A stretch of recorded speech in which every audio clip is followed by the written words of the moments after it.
Is it working? There it is. It's working. Finally. Okay.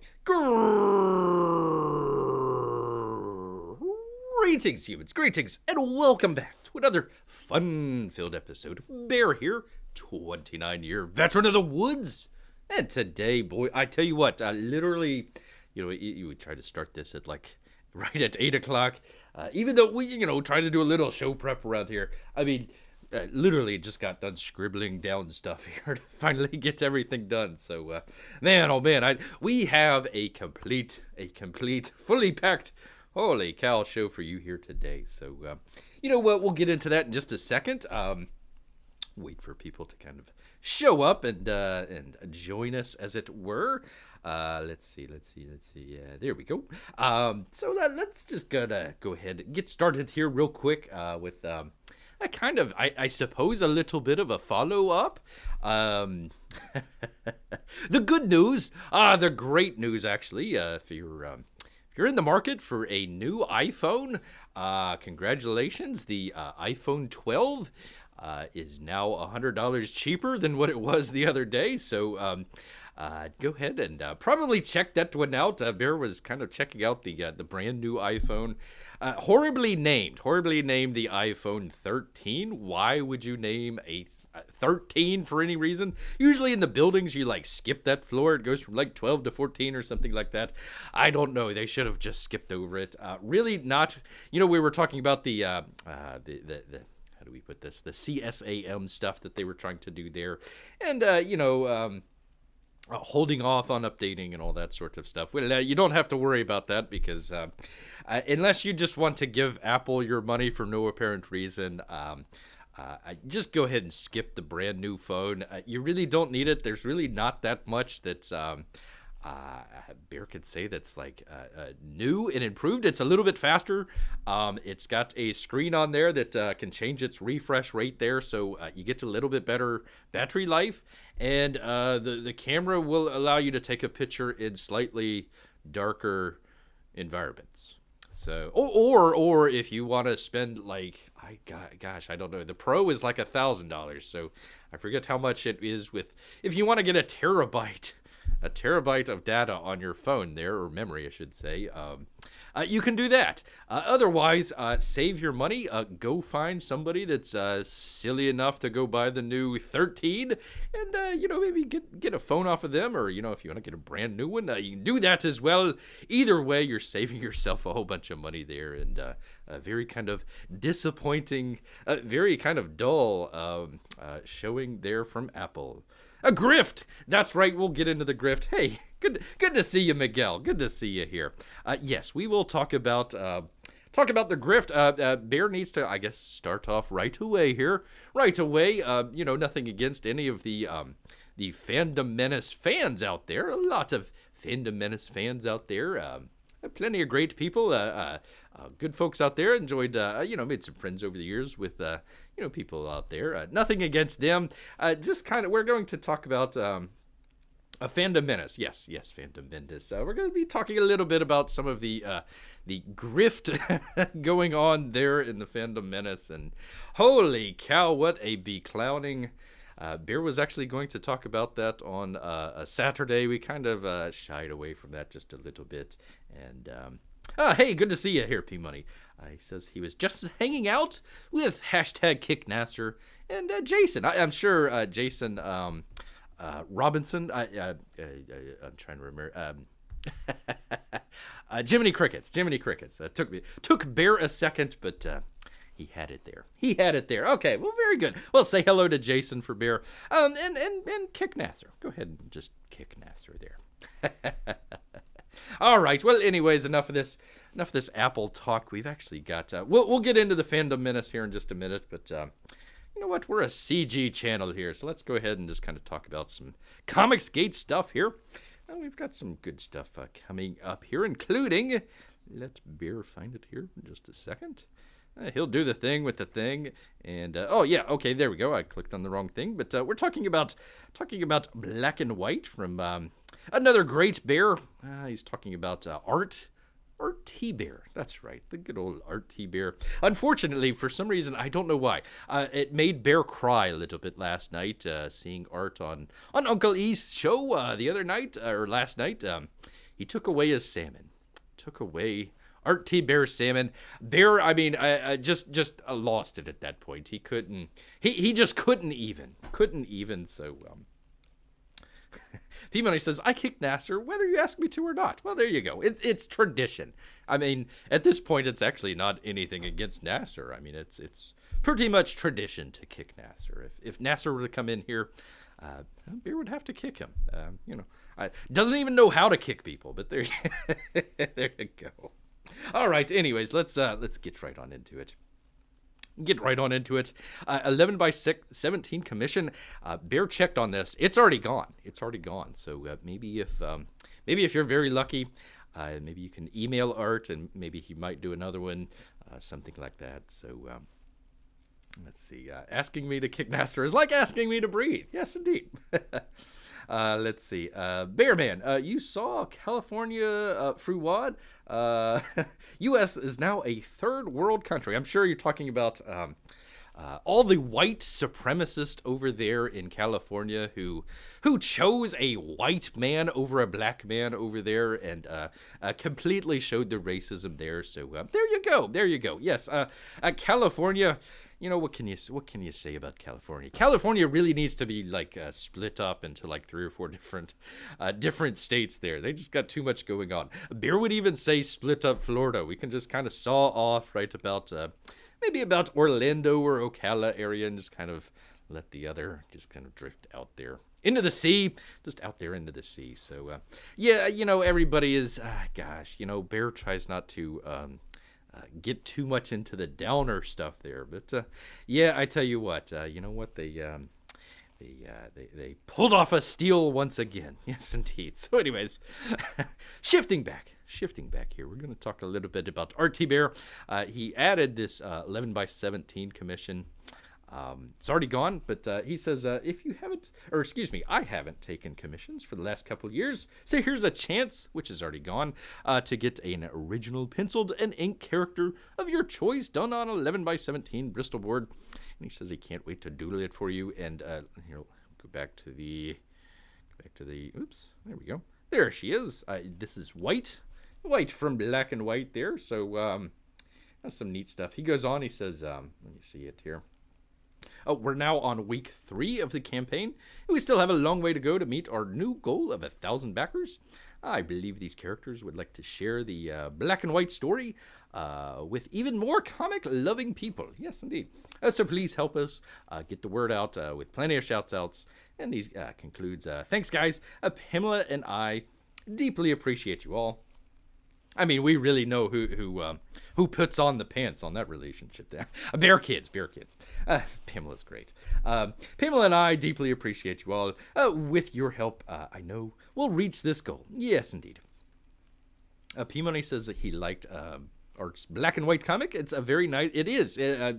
Basically, he was going to just kind of do a a reissue, and then just kind of took off and did basically an entire remaster. I think it took him longer than even he thought about that.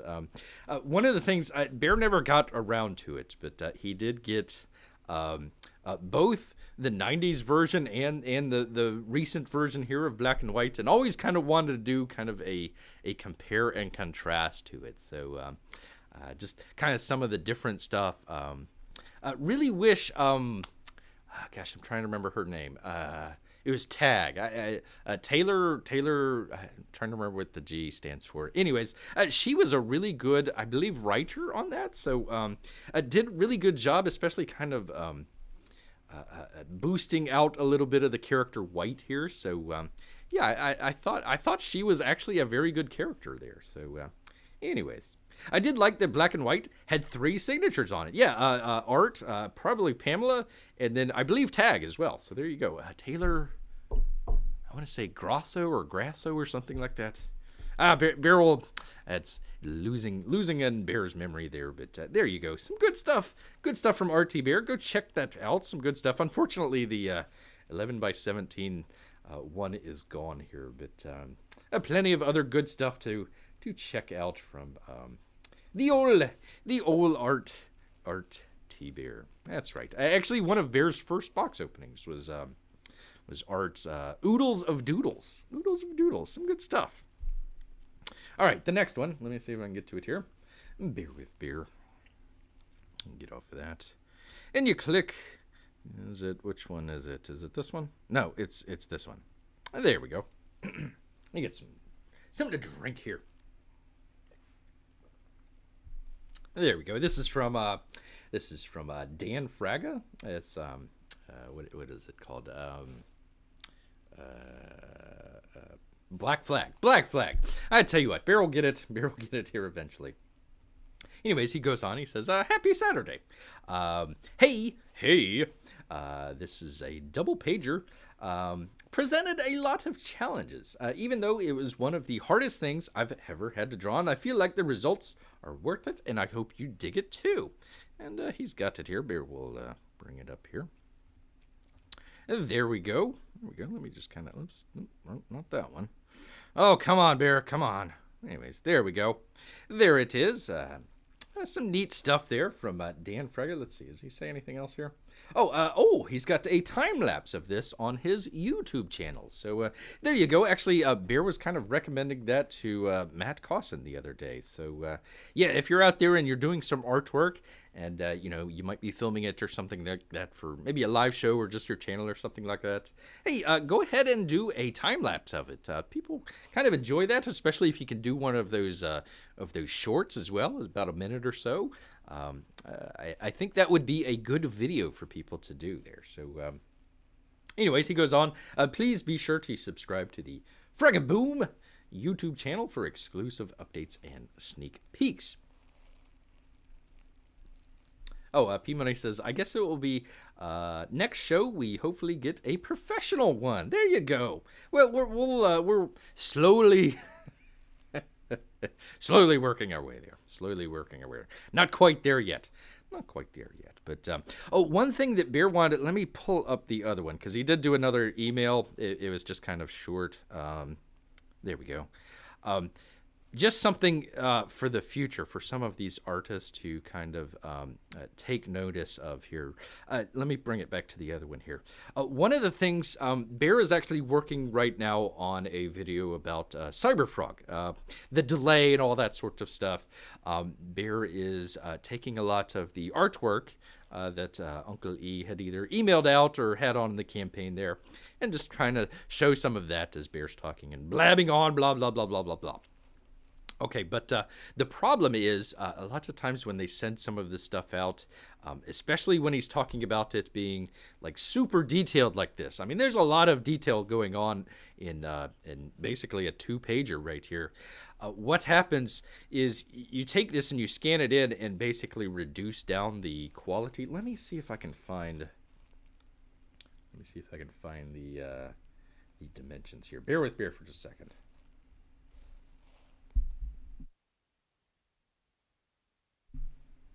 Here we go. 695 by 565. So, long story very short, you're watching probably in 720. So the resolution that you're looking at right now isn't the highest quality. Well, he had a smaller resolution. Bear had to kind of expand this out just a little bit. So a lot of the detail that's actually in here that you can see is basically lost. It looks like, not that it's terrible or anything like that, but it looks like it's kind of a lot of blended together stuff. So Bear's glad. Where's my mouse? Where's my mouse? There it is. So for example, if you look at the other one here, let me see if I can do kind of a compare here. There we go. So you can kind of see the difference here based just kind of in the quality of the guy here. Oops, I'm moving another one, aren't I? Oops, not that one. There we go, that one.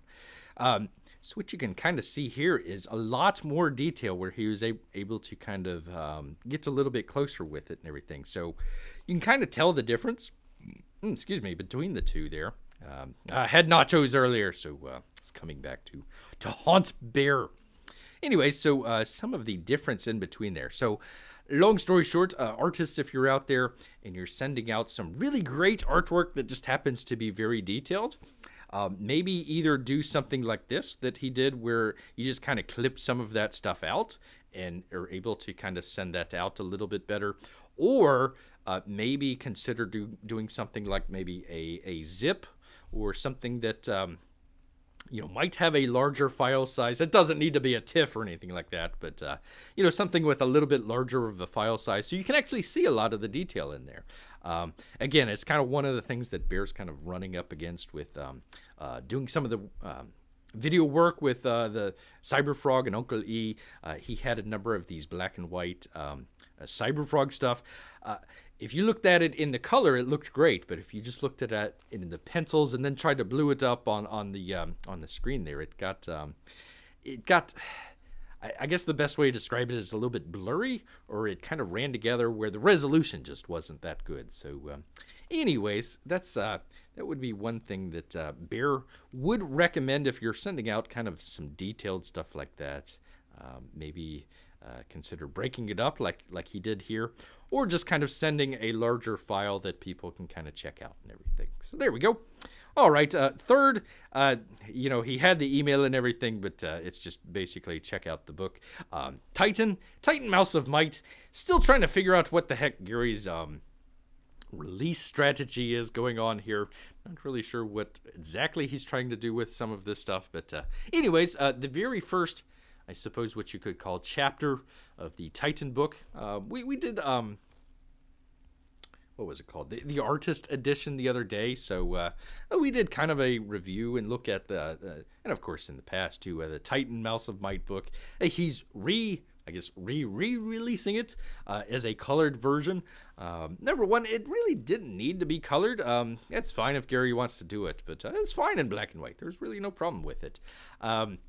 Would have rather kind of seen this instead of it on a separate campaign if he would have maybe waited just a little bit and included this with the Titan number 3 campaign. I think that would have been a little bit better. Have that as a add-on, or maybe not necessarily a stretch goal, but definitely an add-on or something like that you can add it to your cart, or maybe as a separate purchase or something like that. Really, it kind of gets it breaks stuff up a lot, where you've got the color campaign over here. He was trying to do a plushie campaign. Probably there was something like a sketchbook or something like that I think Gary was doing. He's talking about Titan 3 and everything. Really needs to kind of bring it down and kind of focus it in just on, let's just say, the Titan number 3 book, and have the plushie have the coloring book, stuff like that. Ready to go and be able to do as an add-on, instead of trying to pick, campaign over here, campaign over here, campaign over here. You really want to kind of bring people to one location rather than trying to do 3 or 4 or 5 like that. Let's see. I already read that P Money, but I'll read it again. I guess the next show will hopefully get a professional one. There you go. All right. Well, let's get into the. He says, yeah, getting the shipping costs gets tough when Gary does too many campaigns. Yes. That artist, if you're listening out there, again, that's kind of another big thing. Is shipping costs out there? They're starting to creep up. I think the last one Bear checked out, it was like $15 or something like that. It used to be like $10. Now it's, $12, $15.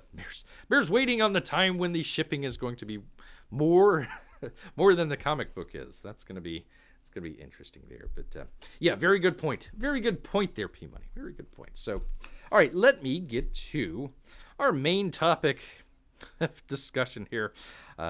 Miguel was kind of talking a little bit about it earlier here. Let me see, where am I at? Let me get something to drink. Oh, the Grifters. Yes, indeed. Actually, I need to look that up. Let's Bear look that up, just so we're all on the same page and not everybody's trying to, let's, it just means something different. Let's see. Grill. Okay. Let's see. A grifter. Let's see. And this is the Wiktionary. The Wiktionary. Let's see. Grifter. Number one, informal, a con artist, someone who pulls a confidence game. So there we go. We're talking about a con artist or confidence game. So what does a... Let me just look this up. What a con art... I should have had this on screen. Sorry, people.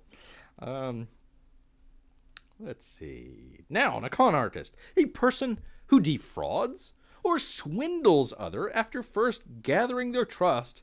A scam operator. So that's what we're talking about here.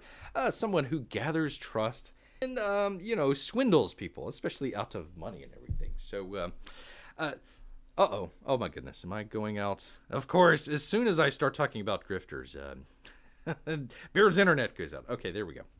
There we go. And still, I tell you what, we have the worst luck here. We went fine throughout the summer, not bad at all, and then all of a sudden we get like 3 tropical storms in a row or something like that. So hopefully the bands are staying away here, but you never know. You never know. All right. So, anyways, what we're talking about here is basically the sort of what's called the fandom menace. So the fandom menace is a little bit kind of like a sort of a younger brother, cousin of Comicsgate. Kind of came a little bit later. I don't know, about a year and a half later or something like that. Mainly kind of focused in on...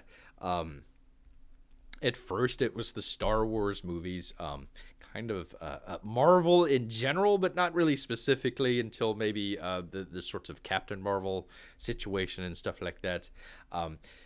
Basically, kind of the sort of, I guess the best way to kind of describe it is a way to a pressure campaign, I suppose, to have specifically, I would say Disney, but just kind of any sort of movie company or studio in general there, to make better films. So if Comicsgate started out as people that read the comics and everything and were unhappy with the direction that the comics industry was going, they kind of first started out, a little bit like what we're doing here is, okay, hey, can you not make, whatever it would be of the day, Iron Man into a little girl, you don't want to turn...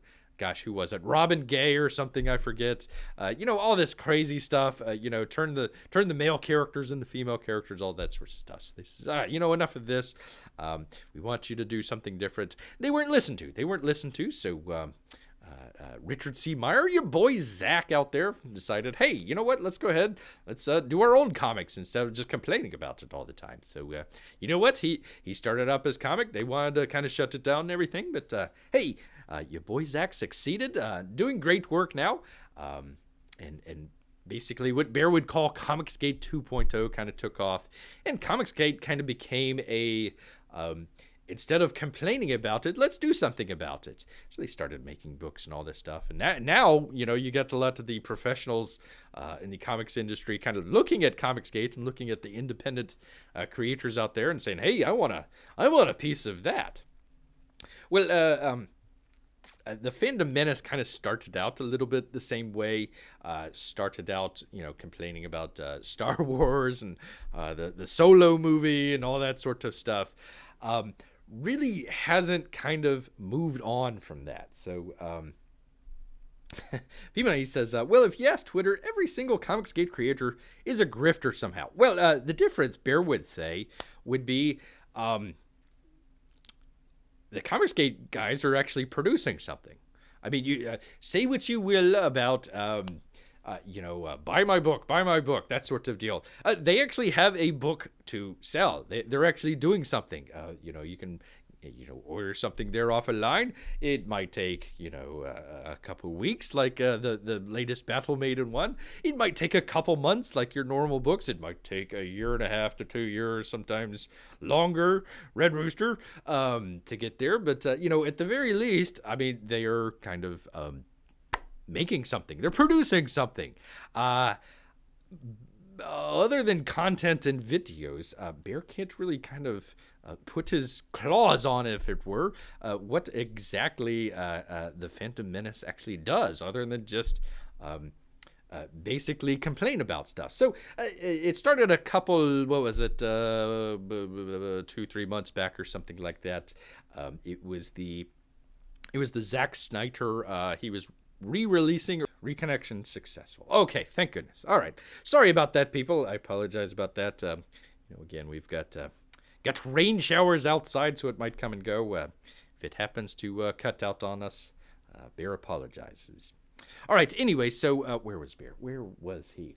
Anyway, so they went on the Zack Snyder, the Snack Zider, however you pronounce it, show there. He was putting on something that I don't want to get. Gosh, don't want to get Bear's claws too dirty here, but he was hosting a charity stream that dealt with suicide prevention there. So the Fandom Menace people were kind of on there and everything. And it basically blew up in their faces because Zack Snyder was basically, the normal thing. You guys are a bunch of hat group people and, wearing your hats out there and everything. And, some of the Fandom Menace people there were just kind of charitably dumbstruck and basically didn't do anything and didn't kind of challenge or anything like that. So they had a sort of be clowning on that. Believe some of the people were probably trying to get in with Zack Snyder or his production company or something like that. So it completely blew up in their face. Instead of saying, hey, our bad, we need to do this a little bit better, maybe get a little bit better vetting or something like that, not go too far over the edge, they decided to move into the next Marvel movie. So let me just pull that up. You guys might have heard about it. It was called Shang-Chi? Shang-Chi? However you pronounce it. Apparently, Gary Shipman's favorite movie. Who would have known? Who would have known? Miguel says, technically, CG can't be a grift. They were in first day to tell the people they will, one, make opinions of SJW stuff, and two, make new comics and sell them. So no grift. Boom. There you go. Thank you, Miguel. You should have just said that, or I could have read that, and would have been a lot better than Bear's rambling here sometime. P Money also says, since we're talking crowdfunding, you don't have to do this now, but I'm confused as to what Substack is that comic creators are now moving to, and what is that? Thought at some point you could help explain. Basically, oh gosh, actually, I had a article about that the other week and never got to it. But basically, Substack is a sort of I guess you could describe it as Patreon, kind of a cross between Patreon, Indiegogo. Basically, if you're a either writer or journalist or maybe like a comic creator or something like that, you would go on Substack. People would subscribe to your, I think they call it a stack, or basically your channel. So you're getting monthly money out of that, and you're turning around and giving them content. So you can only find the good stuff on Bear Substack or whatever. Bear doesn't have a Substack, by the way. But that's kind of the sort of idea behind that. A lot of people are just kind of going to that. Excuse me, as a kind of a third-party platform. Bear doesn't have it right in front of him here, but basically the article was the Substack wasn't servers. It was the, I think, domain name or something like that. Anyways, they were all owned by Amazon Web Service, which is Amazon. So basically you had that sword hanging over your head of Amazon pulling the plug on Substack at any moment. They could do that at any moment, and Substack would have to go on someplace else there. So anyways, that's kind of the short version of Substack. I'll have to look up the article and get that maybe next time. Let me just write that down. All right. Substack indeed. All right, where was Beer? All right, Shang-Chi, Shusha, whoever. Hey, Jeff Potts, good to see you here. We're talking about grifters and grifting.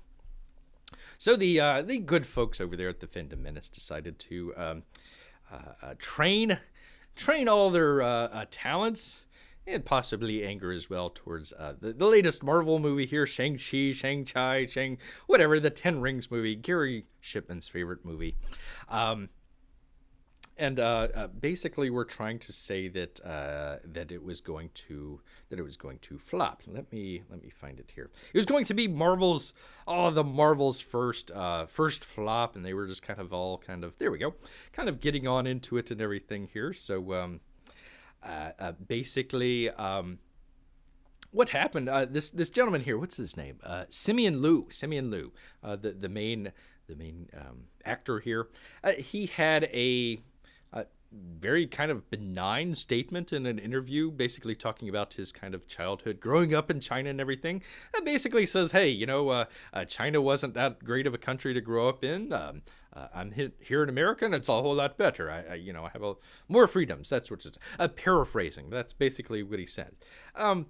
China decided, okay, all right, that's the way you want to go. They banned the movie in China. So the one movie that Marvel wanted to show to the Chinese audience was banned in China. So basically, they only had the U.S. market, the world market, minus China and stuff like that. So of course, you had all your people here. Let me see if I need to find a better picture, or I need to see if I can get it up here because I can't read all the names here. Let me see. All right, so here we go. The quartering. We're going from left to right and top to bottom here. Let's see. We got the quartering. Will the Shang-Chi big flop? There we go. Poor guy's crying on that one. The drinker out there says it asks if this is going to be the first flop. Let's see. The geeks and grifters over there, the geeks and gamers. That was the guy that did the Zack Snyder stuff. Geeks and gamers. He's also crying as money is burning. Nerdrotic, Gary over there, asks if this is a flop. Let's see. Heels versus Babyface just wonders if anybody cares about the movie. Let's see. Clownfish TV. I'm not really familiar with them, but they says it will break the box office records, but it will still flop. Let's see. Marvel loses millions is the world-class bullshitters. Oh, sorry, P-Money. World-class BSers did that. He's not crying in that one. That's good. And then not really sure. Can't really see who the final one is, but also worst MCU box office ever. And oh goodness, I'm sorry, P-Money. I don't mean to. Oh, okay, it's asterisks out there, but yeah. Anyways, they released all these videos here, and basically, what was his name? Simeon Liu came out and just on his Instagram or something like that, just assembled all the videos that they had here of him crying and all this stuff, and just had the LOL. Hey, you know what? I don't recall what it was. I think it was like 160 million the first weekend, did fine the second weekend and everything. So it's doing pretty good. It's doing, a decent movie, especially not being in the Chinese market or anything like that. Did fine. There's nothing wrong with that. And, just in a general sense, I mean, you just want, forget Bear doesn't care about the movie. Doesn't want to see it. Doesn't care if it flops. If it does great, that's great too. The bigger thing is that people are going back to the theater, especially with all the woo flu stuff going around there. So it's a really good thing that people are actually just going back into the theaters. A lot of the theaters are locally owned and stuff like that. Well, some of them are. So it's good to, help out the local business. They've been out for quite a while and stuff like that's there. So, you want to have people. And also, Bear believes this also was the Disney Plus as well. So, you probably had a lot of people staying home that weren't going to go to the theater or whatnot. So, anyways, it's good to have movies, even if you don't like them, that do well in the theaters, because you still want to have theaters around. Because if all the movies flop and then the movie theaters go under, that's not a good thing. That's not a good thing. So, anyways. P-Money says he never thought it would flop, and I don't think people have quite given up on the MCU yet. Again, Bear doesn't care, if your entire channel revolves around whether or not a Marvel movie flops or not. It's kind of a, everybody's got their niche out there. Everybody's got their little thing out there. But man, oh man, I tell you what, maybe just broaden those horizons, just a hair there, just a touch there. So, anyways, Simeon Liu just kind of did this little kind of funny, LOL, haha. Guys, we didn't do that bad. And you know what? If Bear kind of came out with a, Simeon Liu crying as money was burning around him, making the statement that it was going to flop and it's the end of the Marvel universe and all this other stuff, and turned out to be not the case. Hey, you know what? Bear's going to be the first one. Hey, you know what? Didn't look like it was a very good movie. Not really interested in any of that sort of stuff. Hey, it did well. Congratulations. Not really going to recommend it, or at the very least, hey, I wouldn't recommend this movie. Go check out. What's the horror movie with the guy in the back of the girl's back or whatever that walks backwards and breaks her bones and oh gosh, I'm sorry. Spoilers, everybody, spoilers. But anyways, people are saying it's a terrible movie like 2/3 the way through, and then the rest of the movie is actually really great. So I don't know. Anyways, it was some sort of horror movie there. Why not just say that? Hey, go check out a horror movie with the Quato and the ladies back there. Check it out. It might be fine. Instead, they did this, and instead of what they say, taking the L, just take the L. Hey, all right, we made the wrong one on that one. Moving on to the next one. Let's do the 23rd video on whether or not Kathleen Kennedy is coming or going. We could do that. Shift the blame there a little bit. No, instead they decided to invite on a oh gosh, how are we going to put this? Extremely controversial radio talk show host.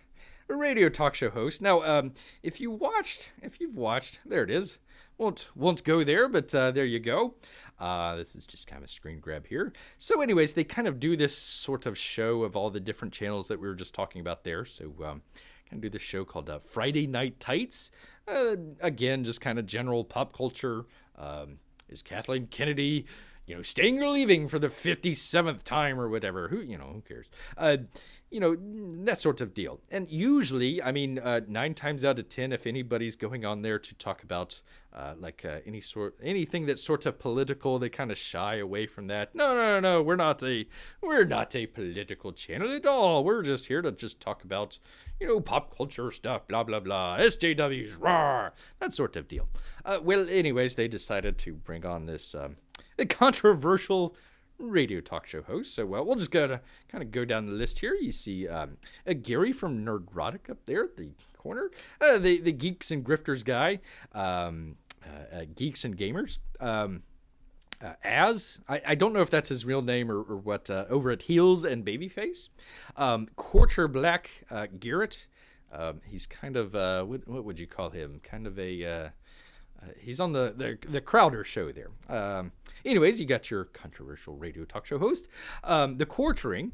Let's see. I forget. I want to say Ryan. I don't know what his deal is. He yells and people thinks he's a white supremacist, so he kind of tilts into that for some reason. Don't know why. Whatever. Comics Division. Don't really know much about that channel. And let's see, what is it? OMB Reviews is one of the other guys that was there. I think he works with the Geeks and Grifters guy there. So, anyways, they had this gentleman on there, and of course. I don't know, 30, 45 seconds into there, went completely off the rails and basically went into crazy town. And I don't know, maybe that's what they wanted. It was kind of a little bit cringy, but that's all right. Bear wanted to, because he hadn't really seen any of the Friday night. It usually starts kind of early for Bear, like around 5, 6 o'clock or something like that. And Bear usually catches it maybe a couple hours later, and it's usually past whatever they're talking about. And it's like, yeah, whatever. So Bear doesn't normally necessarily catch all these shows, might watch 5 minutes or something. Oh, okay, whatever. That's what they're talking about. Whatever. So, went back, just wanted to be, okay, I'm watching this. I want to make sure that I'm saying the right thing and not just, I watched 5 minutes and just, clicked off of that. Didn't watch, holy cow, didn't watch the entire 5.5 hours. Didn't watch the entire thing. Just the pertinent parts there to be able to comment on some of this stuff. And, well, they kind of, some of the crazy town stuff, golly, there was absolutely, it was fanboy city. No pushback. Bear wrote down two things here that kind of, right off the top, your crazy talk show host guy here says about 90% of the world's population is going to die in the next 10 years. We just casually dropped that sort of stuff there. No pushback, no questions, no. And all these guys here are nodding along, all this wide stage, all yes. So you guys agree, apparently, that 90% of the world's population is going to go away? And bears can, that's fine for bear. Bear doesn't, more woods for bear, but, yeah, so again, if you actually truly believe that, you would stop your kind of silly Marvel who's in, who's out, where's Kathleen Kennedy going, and you would start to do maybe a survival prepper channel, that sort of deal, right? Because, if you truly actually believe that sort of thing, and this wasn't just kind of a gimmick that you were bringing this person on, then you would definitely change the way that you go about and do things. The other one was, again, a radio talk show host, well known for some of this stuff here, thought that should I say it? Thought that one of the school shootings a number of years back was a false flag. In other words, it wasn't the kid that went into the school and shot it up or anything like that. It was an elaborate plan from his, he got this from his trusted CIA source, that it was all an elaborate plan. Oh, it was the biggest cover-up ever, yada, yada, yada. Absolutely no pushback. Not even a, hey, what's the name of the CIA guy that's telling you all this stuff? Or, can you give us maybe like a little bit of proof before we go off onto Crazy Town that this was a false flag event? No, nothing like that. Nothing like that at all. So basically, all these channels went from, well, I can't say everything because I don't know a lot of the bottom row there. I don't know anything about, but excuse me. Yeah, swallowed some hair there. So you're not talking about politics on this show. Now all of a sudden, all your fans, all your many fandom menace fans out there, they're now going to be associated with the gentleman in the center square here. So again, you kind of go back to what was it? Our guy here with Shang-Chi here? What was his name?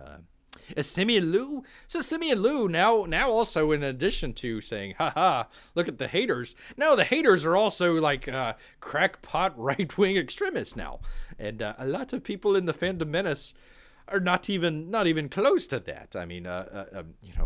Hardly even Republican even. Probably just, middle of the road or probably off to the left and just, sees all the craziness on the far left. And, I don't want part of that, but not really political. Now you've lumped everybody in the fandom menace into Crazy Town. And so that's where Bear says, okay, Bear doesn't want to have anything to do with the fandom menace or anything like that. Used to put their hash in some of the videos and stuff like that. They're taking it to the man and all this stuff, holding up against SJWs and all that sort of stuff. But yeah, you don't want to what? Gosh, can I say it? A quote here from one of Bear's favorite movies, Tropic Thunder. You never want to go full retard, and basically that's where they went. You just don't want to go fully the way there. So, anyways, that was just kind of crazy situation. P-Money says, in case you're wondering, I'm still listening. I'm just fixing a light bulb while listening. How many Canadians does it take to to screw in a light bulb. Depends on how many moose are there. Depends on how many moose are there. So, anyways, trying to figure out, who said that? Oh, Miguel. Miguel made the great point earlier. CJ. Well, Bear made the same point as well, Miguel, but made the great point. I mean, at least the Comic Skate folks, in addition to taking it to the, we call them SJWs or whatever, taking it to them, they actually produce a product. Can anybody name the product that the Phantom Menace? What exactly do you do? What's the movie? The Office Space. Where they bring the guy in. What exactly do you do here? That sort of deals. What exactly do you do here? Making videos is fine. The whole.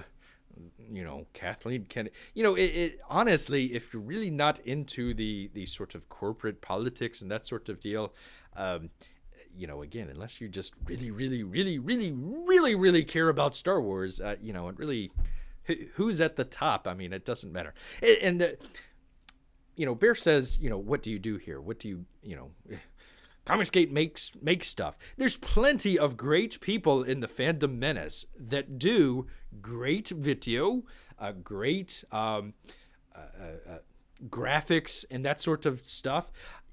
If you guys wanted to, you could go and make your own Star Wars movie. You can make your own Star Trek movie. You could do something like that. You could start a crowdfunding to say, hey, I'm just taking a pick here. I'm Gary from Nerdrotic. I'm a lifelong Star Trek fan. I want to make a quasi Star Trek episode or film or something like that.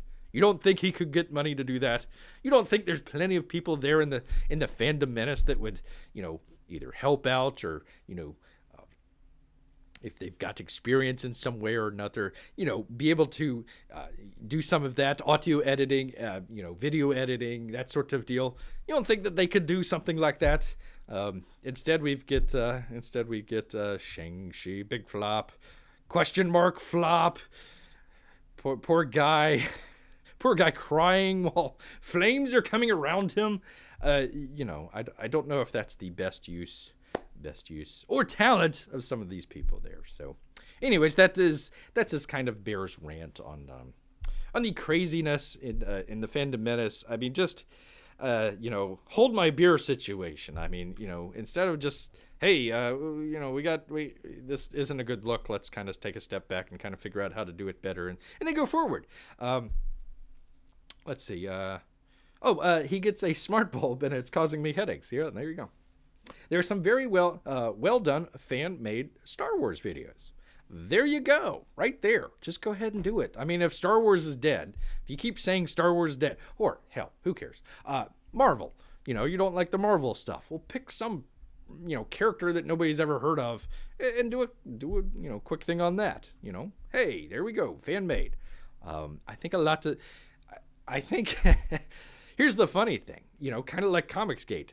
If people made a fan-made film and a lot of people liked it and viewed it and everything, you don't think Paramount or Disney or whomever is going to take a look at that and say, hey, you know what? They're taking away a lot of our viewers. Let's do what they're doing rather than, the nincompoops that we're listening to right now. Let's go do some of that. The same exact thing in film could happen with what happened in comics and Comicsgate. Unfortunately, we have a number of the people here. I want to make two exceptions. I want to make two exceptions here. Number one, the Critical Drinker, a great channel. He does good reviews and would recommend his channel. The reason that Bear kind of takes that out is, I believe, I don't know his actual name, but basically the drinker persona there, he's using that and his channel to sell his own books. I think he does fiction or something like that. I wish I could promote the book. I just don't know what it is. So he is using his sort of channel in addition to talking about your SJWs or culture or whatever. He's using that and actually does a good job of not beating people over the head with it, but using that to kind of parlay and sell sell the book. So I would take exception to The Drinker. I think he does a really good show, and also kind of is able to parlay that sort of stuff. The other thing, surprised Bear. Bear doesn't really listen to, is his name Jeremy? There's too many Jeremys here. The quartering fellow, they were waiting a little bit before your talk show host gentleman came through, and a really interesting conversation with what he was talking about, how he kind of brought up his channel, sold the channel, did a totally different channel, and then moved on to another, and that was really interesting. Would have rather heard about how to do YouTube and all this other stuff rather than listen to crazy talk show host guy. That was a really interesting thing. So I gotta maybe add an asterisk there on the quartering there as well. He does a pretty good job, and really, I mean, other than some of the some of the George situations there, does kind of look at Gary there at Nerdrotic.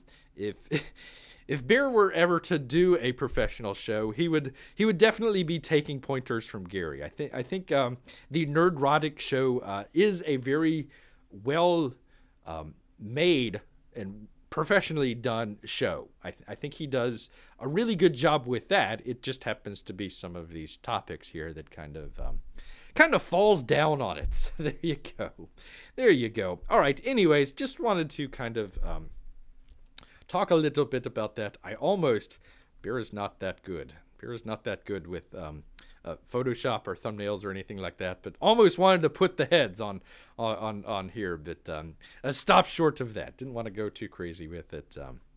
Anyways, that's a lot of flowers there. A lot of flowers. All right, let me see. Let me go back, see if it's still streaming. Good Lord. An excellent connection. How about that? Don't often see that very much. All right, let's see. Do we have time? Yeah, we got a little bit of time here. You come for the comics. You stay for the talk about the Phantom Menace. And then we get into our crazy topic of the day, of the week, of the month, of the year, of 2 years, apparently. I don't know. Crying out loud. I tell you what, people. Let me get... Oh, I'm sorry. Wanted to get back... Bear made a mention of this a couple... I think it was last week. Let me get rid of this. Sorry, people. Get rid of this. 1 second. I'll get there. Need to watch more Nerdrotic shows to be professional here. All right, let me get that. Okay, so... vaccine stuff. Yay! Vaccine stuff. Isn't that what we all came here for? Bear had this up the other week here as basically what you're looking at, the Wu flu situation. They came out with this nice little graphic talking about different ages, the fatality rate, and of course the survival rate as far as the Wu flu, and didn't have it right on top. Let me see if I got it here. There we go. There we are. Let me see if I can move it. Get that out of the way. Trying to figure out how to do this here. Bear will figure out freaking OBS one of these days. Not today, but one of these days. Anyways, where it came from was this gentleman here, John Iodenis, I believe is the name of it here, out of Stanford University. We had the data. It was just put in a graphical form, and I just wanted to show people that Bear actually did have the data. He's got receipts. He's got receipts as well. Anyways, they just talk about infection fatality rates. That's what the IFR stands for there. Just basically saying if you ever get the Wu flu, chances are, especially if you're very, very young, between 0 and 19 there, 99.9973% chance that you were going to make it out and be A-okay. P-Money finally got the light bulb in. It only takes 1 Canadian to fix it and 3 computers. That's right. That's right. I guess that's like the Polak joke. It takes what is it? Five Polacks to screw in a light bulb. The one to sit in the chair and the other 4 to kind of turn the chair around. And there you go. There you go. Oh, Bear will be here all week. Make sure you tip your waitress and try the veal. Definitely try the veal. So, anyways, Bear wanted to just briefly talk about that, mainly because you got a lot of the school age kids and maybe college age kids, I suppose. Well, actually, yeah, a lot of the college age kids. Now you got to get the the shot there and everything. So really, you don't really, again, listen to your doctor, yada yada yada. Don't listen to medical advice from Bear. But anyways, talking a little bit about that, and one of the things Bear actually kind of saw this kind of as a local news story here, but kind of sad here. Oops, let me get back up to the top here. It was out of Milwaukee here. Oops, I don't have it full screen there. There we go. There we go. All right, get into that. Oh, nope, not that. There we go. Get rid of me. Let's see. 3 out of 5 teens who died, unfortunately, by suicide in Milwaukee County last year cited virtual learning as a stressor. There you are. So, students are back to in-person learning this year, and experts say it's good for their mental health. New data shows that virtual learning had a negative impact on children in Milwaukee County. According to the Milwaukee County Medical Examiner's Office, 3 out of the 5 children who died by suicide last year told family members that virtual learning was a stressor in their life. And they were between the ages of 12 and 17, which again, we'll just go back to, I took it off of there. Between the ages of 12 and 17, you're going to survive. 99.9973%, you're going to survive. So it's really kind of stressing to Bear to kind of see some of that stuff. We're putting a lot of these kids through stuff that they really don't need to have to go through here. So, very, very sad to see some of that. Let's see, this psychologist says that more time at home can often mean social isolation for everyone, and school is an important time for children to socialize, especially without a mask. We did the study, I think it was last Wednesday, as a matter of fact, talking about the effects on masks and kids and not being able to concentrate or learn and all that other stuff. Experts say there's a few warning signs parents should look out for, including hopelessness, depression, and severe anxiety. I would say being isolated is a very big risk factor for kids. Feeling hopelessness, said the psychiatrist. If you know someone, if you or someone you know is thinking about suicide, I hope nobody is, please call the National Suicide Prevention Line at 1-800-273-TALK. And to the geeks and grifters out there, that's how you do it. That's how you do it. You don't need Zack Snyder.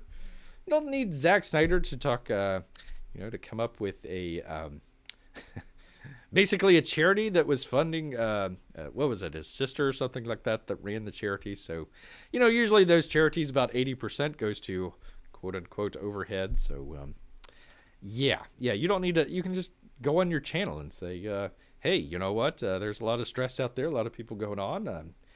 Hope I'm not contributing to it. If he has some down situations there, yeah, there you go. There's the number right there. That's how you do it. That's how you do it. Oh, don't take my medical advice from Bear. When my doctor gives me diagnosis, I always tell him, I got a second opinion from a bear. There you go. There you go. That was not said by Bear. That was said by somebody else. All right. Anyways, moving on. We're just kind of going through this pretty quickly here. One reason that you might, if you watched the show last week, if you watched the show last Wednesday, you were more informed and more prepared and ready to go with the information, with the crazy edicts that came out the next day, than if you had watched the local news or the national news or your talk radio people or anything like that. Basically, you were ahead. You were ahead of the curve. And that's kind of what we kind of strive for here. So anyways, one of the things that we were talking about was some of the nurses and some of the healthcare workers that had either had the Wu flu or, for whatever medical reasons or personal reasons were refusing the vaccination, might be causing some issues with the hospitals. Everybody kind of gloms on, oh my gosh, the hospitals are filling up. The hospitals are filling up. Well, if you don't have enough people there in the hospital to take care of the people, yes, they are going to start to fill up. The waiting times are going to get longer. All sorts of bad things happen. Texas hospital, this is from Just the News. A Texas hospital faces potential closure due to the Wu flu vaccine mandate. Here we go. Let me click here. Excuse me, people. Oh, I'm sorry. P-Money says, yeah, when my kids spent a year doing online learning, they just got further and further behind in their studies. I'm sorry to hear about that, P-Money. Sorry to hear about that. Yeah, we are not doing the best. If you're responsible for kids out there, if you're a teacher or something like that, you're definitely not doing the best here for the kids out there. That's not a blanket statement. I'm just, all the crazy stuff that's going on. It's just that's not helpful. Especially, let's just go back to it. Keep going back to it here. Especially when you've got a 99.9973% survival rate. Or even if you're a teacher, you still got 99 points. I mean, the worst if you're a 69-year-old teacher, 99.41% chance. I would take that lotto ticket any day. All right, let's. The CEO of a hospital in Texas is cautioning that his facility is facing possible closure following the announcement last week that healthcare workers will be required to receive the Wu flu vaccine. If the mandate, I don't know, call it a mandate, I'm not sure, it takes effect, the Brownfield Regional Medical Center will likely lose, holy cow, 20 to 25% of its staff. The CEO says without those employees, the hospital will likely shut down. So that's what you want, people. I mean, if you get you happen to catch the Wu flu, and you want to go to the hospital to maybe possibly get some treatments, if they allow you. Yeah, if you're going here in Brownfield Regional Medical, it's going to be probably closed down. So good luck with that. And that's not because of anything other than this stupid, what Bear's going to call an edict. An edict here. The junta has ordered that healthcare workers who staff hospital and facilities that receive either Medicaid or Medicare funding must receive the vaccine or lose federal funding. It's huge in a rural community, as all other rural communities, the CEO said during a recent interview. We all have high poverty levels and stuff like that, so a lot of Medicaid usage in our community and stuff like that. Why do you keep saying stuff like that? Are you sure you're a CEO? How do you get your CEO thing out of a Cracker Jacks box? I'll tell you what. All right. In addition to the healthcare worker mandate, the junta also announced that it would direct the federal OSHA administration to enforce a rule for companies with more than 100. Well, actually, you can't enforce a rule that you haven't even made yet, so that's kind of silly. But beside the fact, with more than 100 people, that all employees get vaccinated. So if you're a employer out there and you have 100 employees, just fire one of them. Just, pick out, I don't know, let's just say, the disabled person or, maybe the, gay person or something like that. To single them out and fire them. Fire them, and then when you're sued, you go to court and you say, yeah, I would have loved to have kept this lovely person here, but, we had to let the gay person go because, we need to get down to 99 people so we can, stay in good graces here with OSHA. And then watch the judge or the jury just kind of, their heads will explode on that one. Anyways, already in upstate New York, an official from one hospital said the facility is going to have to close down its maternity unit for the time being because so many employees resigned over former Governor Nipple Clamp's vaccine mandate for healthcare workers. The mandate was temporarily halted on Tuesday by a federal judge in New York. Well, federal judges, come on. You got a lot of work going. You got a lot of work ahead of you. P-Money asked, can OSHA actually enforce it? They can enforce whatever the heck they want, whether or not people are going to. I want to get to that in just a second. We'll asterisk that. We'll asterisk that here in just a second. All right, one second.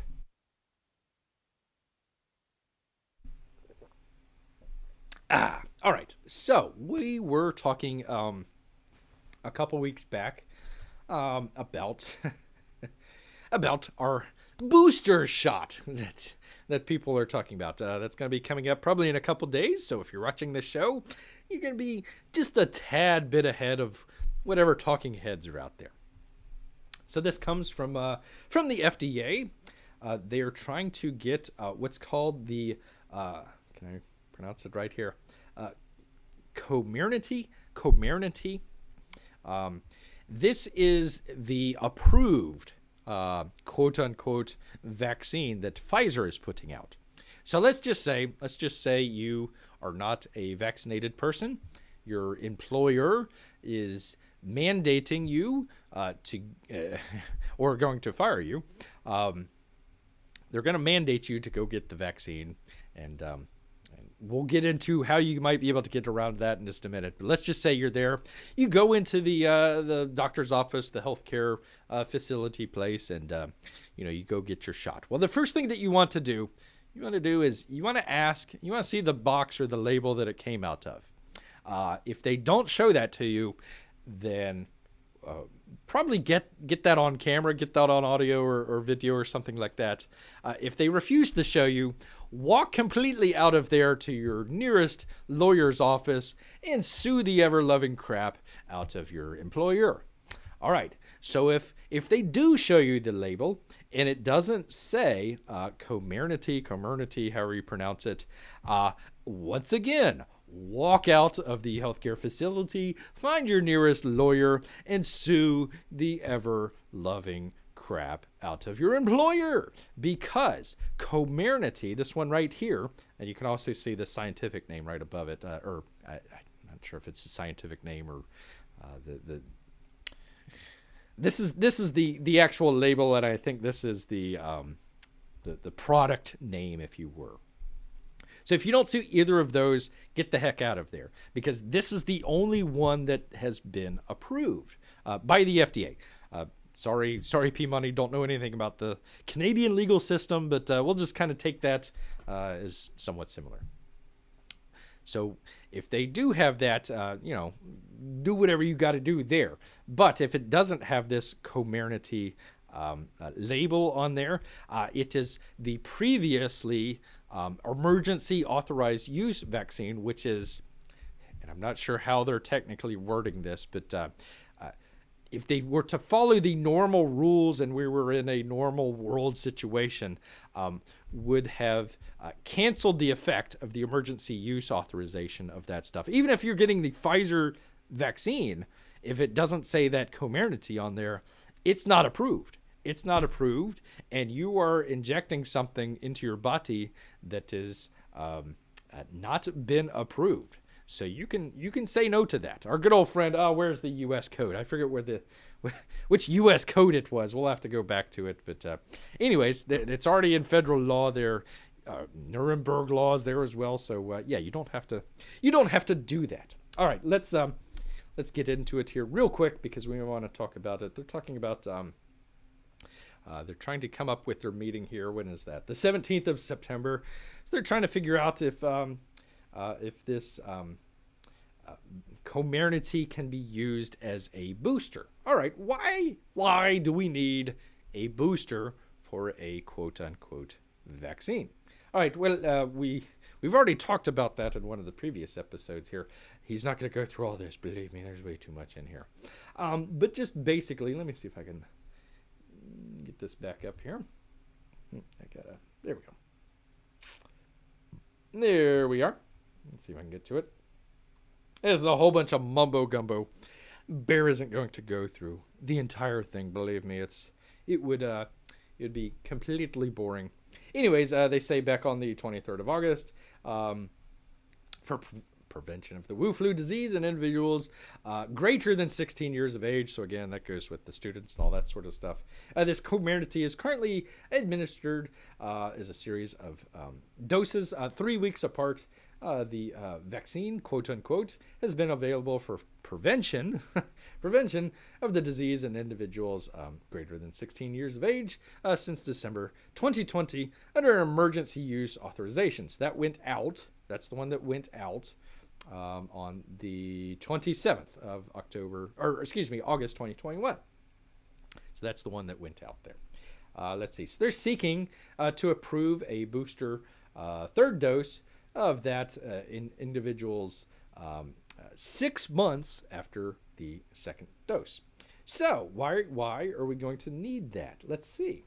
So it says they have data from the pivotal phase 3. Again, we were talking about that not too long ago. That shows that the 2 doses administered 3 weeks apart confers quote unquote protection against both symptomatic and severe Wu flu. The duration of such protection is currently unknown.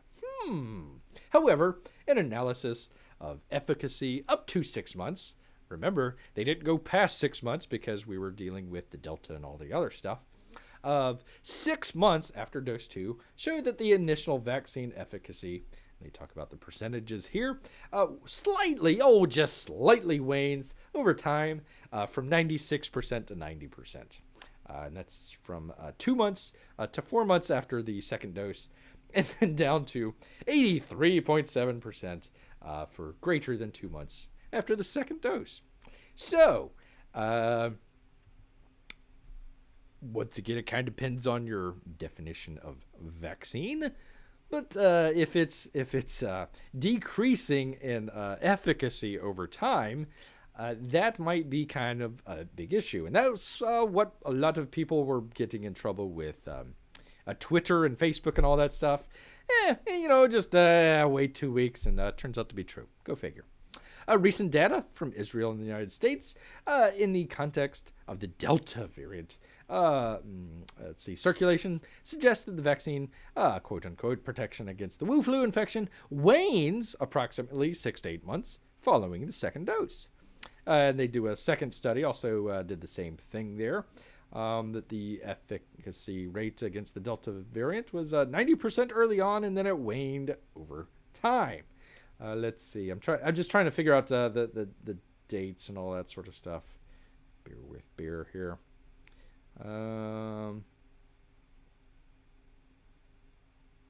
Let's see. Oh, yeah. Results showed that the incidence of breakthrough cases, this is if you've already been vaccinated, you're getting sick again, were higher among individuals who received dose 2 at least 8 months before their study here on the 1st of July, compared to those that received dose 2 less than 4 months before, again on the 1st of July, confirming, let's just highlight this, the waning of the vaccine efficacy over time. So again, this is why they're trying to get the third booster shot. I don't care if it's confidential. I'm taking it to the people here. So anyways, they're going back, and a lot of this is actually CYA as far as Pfizer goes. They know that they've got the approval here. They don't necessarily have the approval for a third shot, because all they did was 2 shots, and that's what's approved.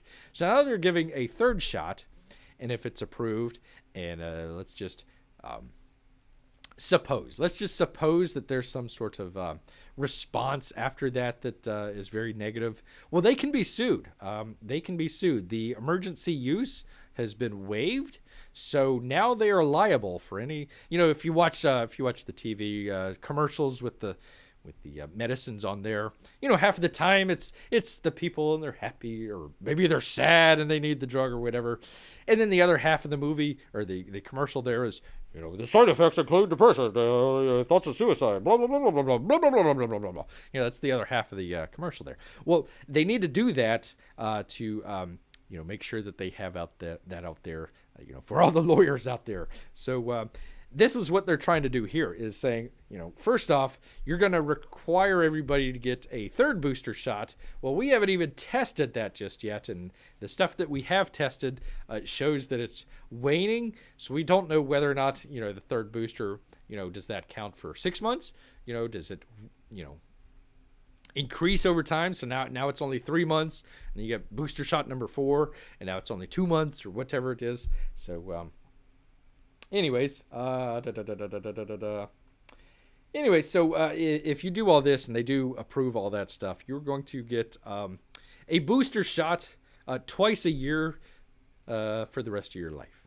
So there you go. I hope nobody here is afraid of needles. Hope nobody's afraid of needles. I'm just going to jump right into this one real quick. It's good stuff. It's always terrible when the best news about the U.S. is from foreign sources.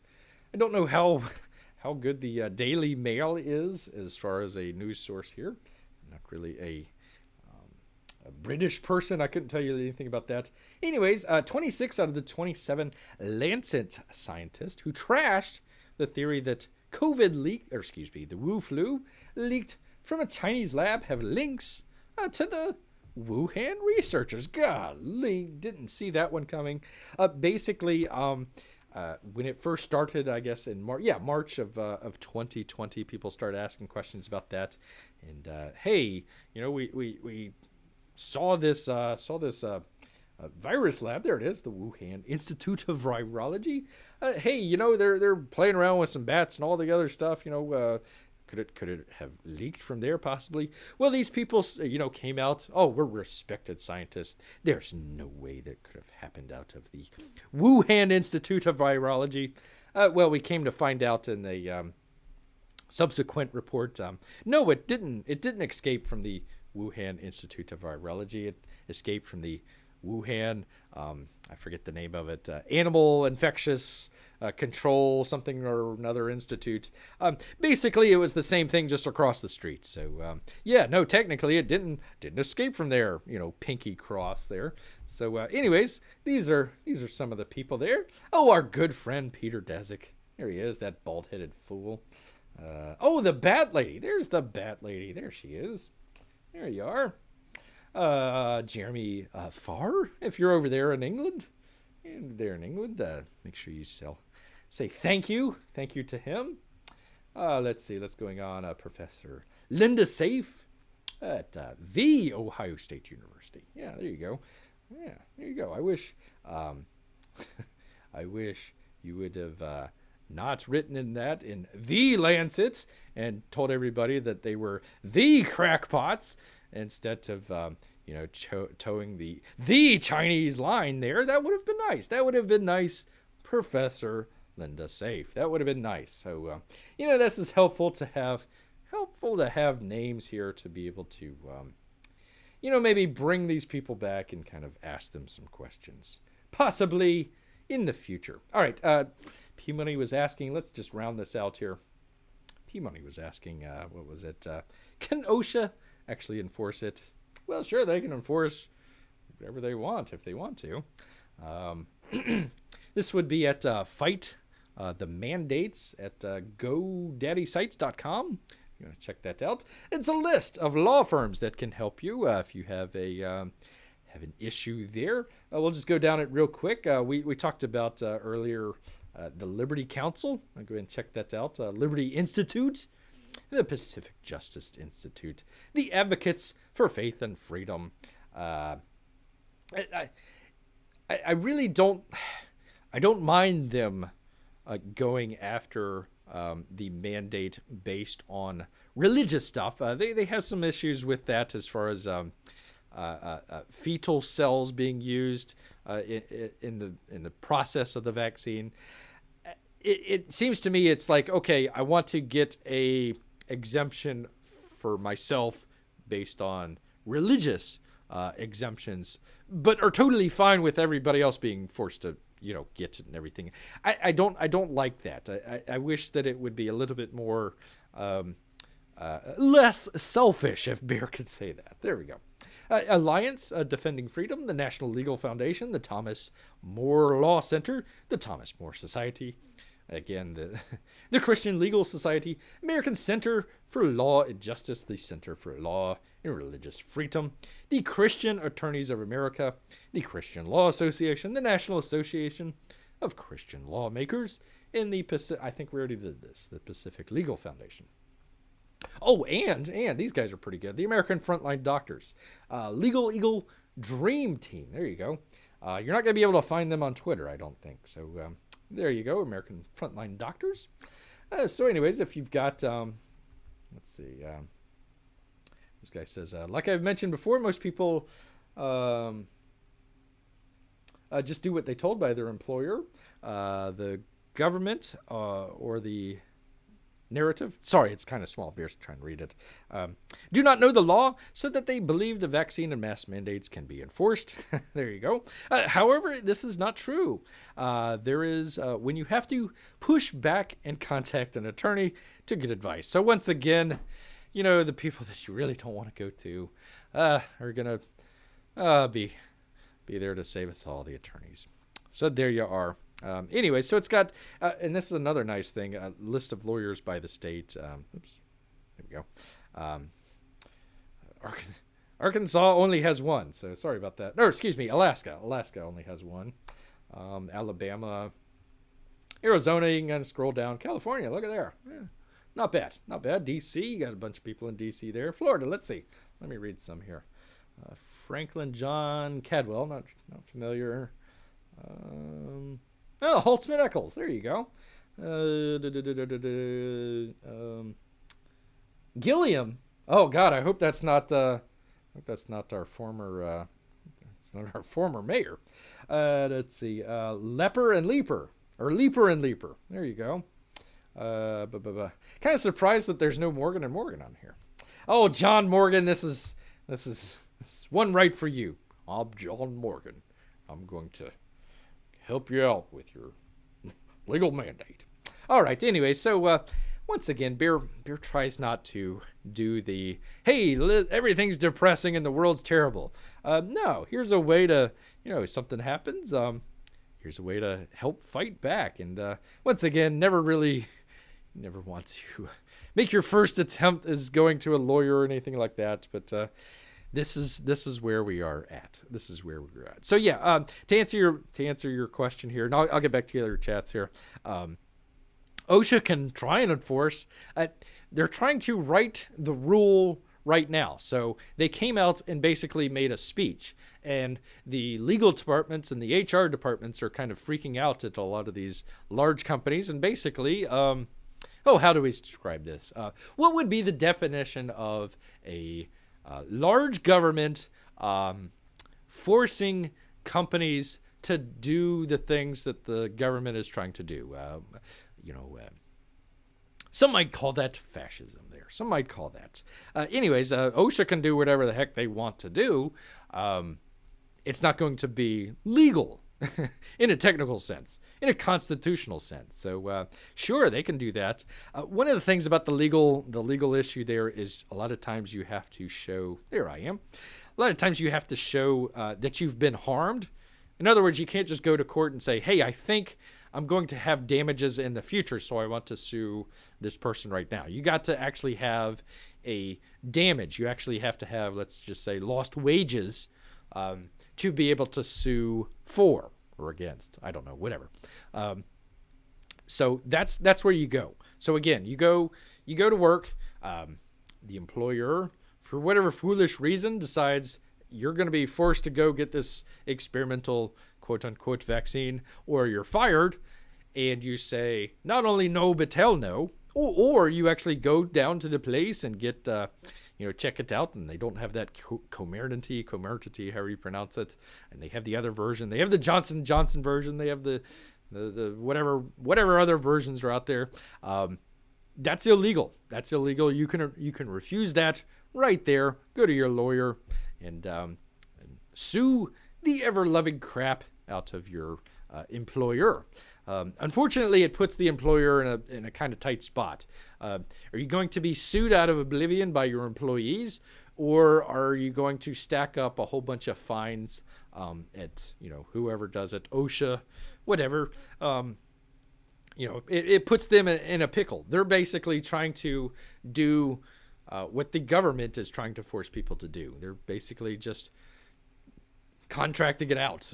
So again, that's kind of the definition of fascism. So there you go. It all depends. P-Money says it all depends on who wins our election on Monday. Holy cow.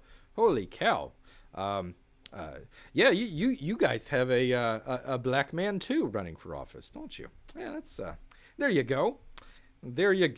All right. Anyways, P-Money says interesting. Thank you for the info. Yeah, there you go. He kids in blackface. Bear kids for crying out loud. All right. Anyways, let's just get back to not that. Get out of that. I tell you, like he said, a complete. Holy cow! How long have we been on? An hour and a half. We have. Let's see. I mean, you don't need the new Apple iPhone. I mean, we went through that. You can get a cheaper iPhone 12 and be happy with that. Some of our campaign updates here. Go check out Black and White. RT Bear needs your support. So does go ahead and give some support to Dan Fraga there. Definitely, if you can figure out all the confusing stuff that Gary Shipman is doing, go check out the Titan color. I think he just had a sale for one day, but I tell you what, he had a head sketch for like $15. You can't beat that, people. You can't beat that. So at the very least, if you haven't checked out Titan, go check it out. You get a nice little head sketch. We talked about our grifters. Our grifters here, I tell you what, just from one reclowning to another, trying to remain relevant, I suppose. Just go out, do the Comicsgate thing. Go out, you've got some great people there in the Fandom Menace. Just, contract out with them. Maybe see if you can do a short or something like that. A 15-minute Star Trek-esque, Star Wars-esque movie. I mean, shouldn't be that hard.